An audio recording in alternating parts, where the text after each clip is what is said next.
বিশ্ববিদ্যালয়ে যদি স্টুডেন্ট ভিসায় আপনি যেতে চান, এই পৃথিবীর মধ্যে কেউ যদি চাকুরি থেকে অবসর নিতে চায় অথবা চাকুরিতে যদি কেউ যোগদান করতে চায়, আমার ভাইদের মধ্যে জানতে চাই তার জন্ম তারিখ লেখা লাগবে কিনা?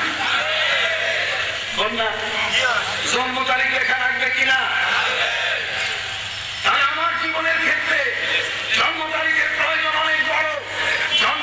জন্ম মৃত্যু রেজিস্ট্রেশন করার জন্য সরকারের পক্ষ থেকে আমাদের মাঝে লোক নিয়োজিত আছে কিনা?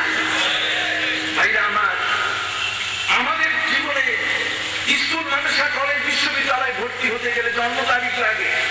আমার রাসূল যেই মাসে, যেই তারিখে, যেই বছরে জন্ম নিলেন নাই, চলে বলেন না, ওরা কি আমাদেরকে বোকা বানাতে চায়? মিলাদুন নবী সাল্লাল্লাহু আলাইহি সাল্লামের অর্থ হলো নবীজির জন্মকাল। তাহলে জন্মকাল বলতে গেলে তার বছর আমরা খুঁজে পেয়েছি। সুবহানাল্লাহ। আমার রাসূলকে জিজ্ঞাসা করা হয়েছে, ইয়া রাসূলুল্লাহ, ইয়া হাবিবাল্লাহ, হে রাসূল, কোন দিনে রোজা রাখা উত্তম? মুসলিম শরীফের হাদিসের মধ্যে এসেছে, আল্লাহর হাবিব বলেছেন, তোমরা সোমবারের দিনে রোজা রাখো। সাহাবায়ে কিরাম বলেন, ইয়া রাসূলুল্লাহ, ইয়া হাবিবাল্লাহ, সোমবারের দিনে রোজা রাখার ফজিলত এত বেশি কেন?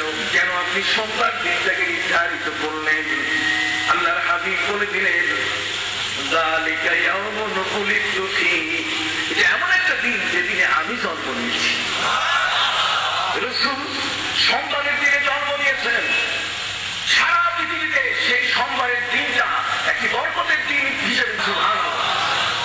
আমার শারফুল মাকানে শারফুল মাকিন, শারফুল মাকিনে শারফুল মাকান। এই জগতের মধ্যে কতগুলো জায়গা এমন আছে সেই জায়গার কারণে ব্যক্তির মর্যাদা বেড়ে যায়। যদি মক্কা শরীফে কাবা না থাকতো, সৌদি আরবের মক্কায় যদি কাবা ঘর না থাকতো, তাহলে আমরা কি সেখানে যেতাম? কথা বলুন। কাবা ঘর থাকার কারণে মক্কার মর্যাদা বেড়ে গেছে, মক্কাবাসীদের মর্যাদা বেড়ে গেছে। কাবা ঘরের মর্যাদার কারণে মক্কার মর্যাদা, মক্কাবাসীর মর্যাদা বেড়ে গেছে। শারফুল মাকানে শারফুল মাকিন, শারফুল মাকিনে শারফুল মাকান। আমার রাসূল সাল্লাল্লাহু আলাইহি ওয়াসাল্লাম হিজরত করে মদিনা মুনাওয়ারায় গেলেন, পবিত্র কোরআন মসজিদে। এই মদিনা মুনাওয়ারার পূর্ব নাম ছিল ইয়াসরিব। কি নাম ছিল? ইয়াসরিব নাম ছিল। এই জায়গাটা ছিল এমন একটি জায়গা যেখানে মানুষ গেলে মানুষের জন্ডিস রোগ হতো, যেখানে গেলে মানুষ অসুস্থ হয়ে গা হলদে বরণ হয়ে যেত, যেখানে গেলে মানুষের পেশাব হলুদ রঙের হয়ে যেত। হযরত আয়েশা রাদিয়াল্লাহু তাআলা আল্লাহর হাবিবের সঙ্গী হয়ে যখন মদিনা মুনাওয়ারায় গেলেন, তিনি আল্লাহর হাবিবকে বলেন, হুজুর, আমি মদিনায় এখানে আমি থাকতে পারছি না, এর আবহাওয়া আমার জন্য অনুকূল নয়। ইয়াসরিব এলাকার আবহাওয়া ছিল প্রতিকূল। এখানে যে কোনো মানুষের, যেখানে যত দূর থেকে মানুষ এখানে আসুক না কেন, সাথে সাথে তার জন্ডিস রোগ হয়ে যেত। উকলো উরাইয়া থেকে এমন 7 জন ব্যক্তি এসেছিল আল্লাহর নবীর কাছে। এরা বলছে, আমরা আপনার লীলা বোর্ডিংয়ে ভর্তি হয়ে থাকবো এবং এই জায়গায় আমরা অবস্থান করে আপনার কাছে লেখাপড়া করবো। রাসূল বলছেন, থাকো। কিন্তু কয়েকদিন পরে তাদের গায়ে জন্ডিস রোগ দেখা দিয়ে দিল, হলুদ পেশাব হচ্ছিল, গায়ের রং হলদে বরণ হয়ে গেল। ওরা আল্লাহর নবীকে বলল, হুজুর, আমরা অসুস্থ, এখন কি করা যায়? নবীজি বলেন, যখন অসুস্থ হয়েছে তোমাদের চিকিৎসার ব্যবস্থা আমি করি। ওরা বলছে, হ্যাঁ করেন। আল্লাহর নবী বলেন, মদিনা মুনাওয়ারা থেকে 23 কিলোমিটার ঢাকাতে কতগুলো উট আছে, 20-25টা উট আছে। সেখানে যাইয়া উটের পেশাবগুলো নিজের গায়ের মধ্যে মালিশ করো আর উটের দুধ পান করো। অন্য রেওয়ায়েতের মধ্যে আছে যে উটের পেশাবও খাও, দুধও খাও। তোমরা বুঝতে পারছেন? এরা কয়েকদিন ওই জায়গাতে উটের পেশাব, উটের দুধ পান করা শুরু করলো। এরপরে আস্তে আস্তে তাদের রূপ নীরব হয়ে গেল, তারা এক একজন সুস্বাস্থ্যের অধিকারী হয়ে গেল। 7 জনে মিলে আল্লাহর নবী তাদের চিকিৎসা পদ্ধতি দিলেন, তোমরা যাও উটের পেশাব খাও।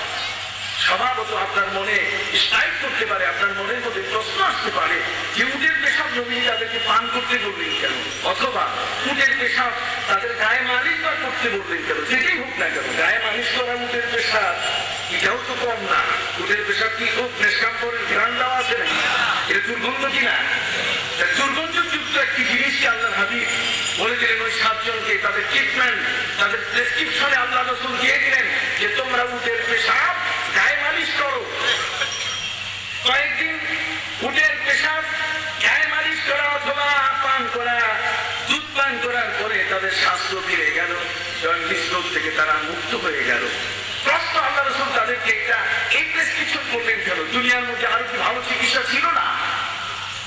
ভাইরা আমার রাসূল সম্পর্কে যাদের ধারণা খারাপ, যারা বলে রাসূল গায়েব জানেন না, যারা রাসূল সাল্লাল্লাহু আলাইহি ওয়াসাল্লাম এমন অসুস্থ মানুষগুলোর জন্য তিনি উটের পেশাব বরাদ্দ করলেন, তাদেরকে বলে দিলেন তোমরা এখন চিকিৎসা নাও উটের পেশাব দিয়া। কথা বুঝে গেছে? কারণ ভিন্ন।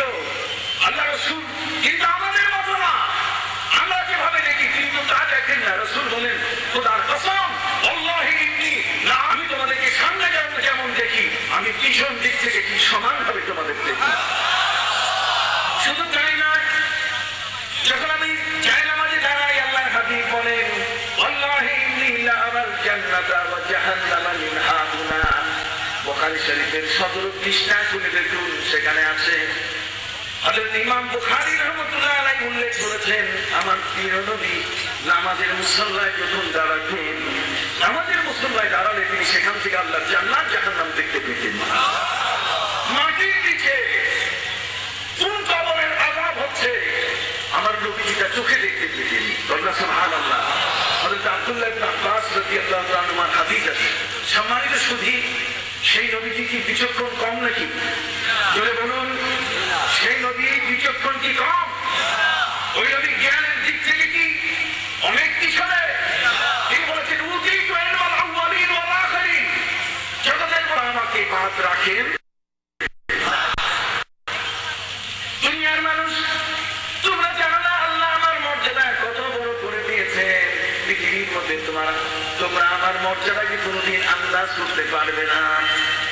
আল্লাহ রাব্বুল আলামিন আমাকে মাকামে মাহমুদ দিয়েছেন। কি দিয়েছেন? মাকামে মাহমুদ এই কারণে দিয়েছেন যেহেতু আমি রাসূল প্রেমের নিবন্ধন করতে গিয়ে আল্লাহর সাথে ভালোবাসার যতগুলো টপ ক্লাসের যোগাযোগ আছে, আল্লাহর সাথে আমার সবগুলো যোগাযোগ অব্যাহত, প্রতিটি দরজা খোলা। সুবহানাল্লাহ। সেই নবী মুহাম্মদ রাসূলুল্লাহ সাল্লাল্লাহু আলাইহি ওয়াসাল্লাম কার কি চিকিৎসা, কাকে কি বলতে হবে, কার কি দাওয়াই দিতে হবে রাসূল জানেন কিনা? কিন্তু নিজেই বলে দিয়েছেন। পবিত্র কোরআন মজিদে আল্লাহ তাকে বলে দিয়েছেন ওয়া আল্লামাকা মা লাম তাকুন তা'লাম। আর সেই রাসূল নিজের পরিচয় দিয়ে বলেছেন ওয়াইস্তু মুআল্লিমান, আমি শিক্ষক হয়ে আগমন করেছি তোমাদের মাঝে, অতএব তোমরা আমাকে কখনো মনে করো না এই পুরো শিক্ষায় পিছনে আছি। সম্মানিত সুধী, পৃথিবীর মধ্যে যত বড় পণ্ডিত তাদের মহাপণ্ডিত আমার রাসূল, পৃথিবীতে যত বিজ্ঞানী আমার রাসূল মহাবিজ্ঞানী। বলুন সুবহানাল্লাহ। জগতের মধ্যে যত বড় দার্শনিক আমার রাসূল তাদের মাঝে মহাদার্শনিক। আমার রাসূল সাল্লাল্লাহু আলাইহি ওয়াসাল্লাম ওদেরকে বলে দিলেন যাও তোমরা উটের পেশাব পান করো অথবা গায়ে মালিশ করো। কারণ হচ্ছে এরা যখন সুস্থ হয়ে গেল, রোগ বালাই যখন তাদের দেহ থেকে সরে গেল, জন্ডিস রোগ থেকে যখন তারা মুক্তি পেয়ে গেল, তখন 7 জনে মিলে বুদ্ধি করলো। কি বুদ্ধি করলো?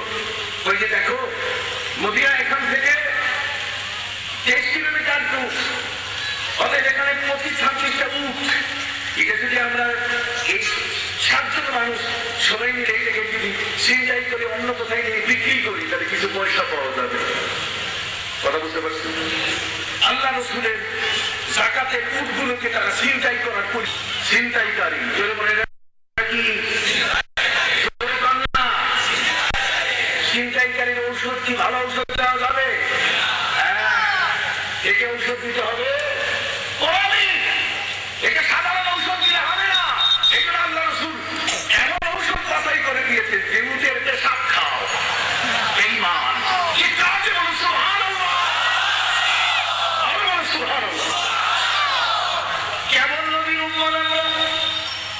আমি আপনার সামনে এক এক করে তুলে ধরছি কিতাব থেকে, আপনি অবাক হয়ে যাবেন। আমার নবীজির মর্যাদা আল্লাহ এত বড় করে দিয়েছে, বিশ্বনবী মুহাম্মদ রাসূলুল্লাহ সাল্লাল্লাহু আলাইহি ওয়াসাল্লামের শান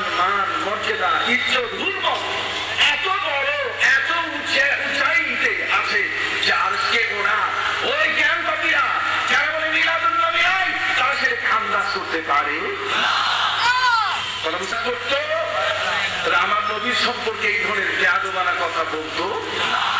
নবীর মিলাদ, তার জন্ম কাহিনী, তার জীবন কাহার, এটা আল্লাহর আরশের চেয়েও বেশি মর্যাদাবান।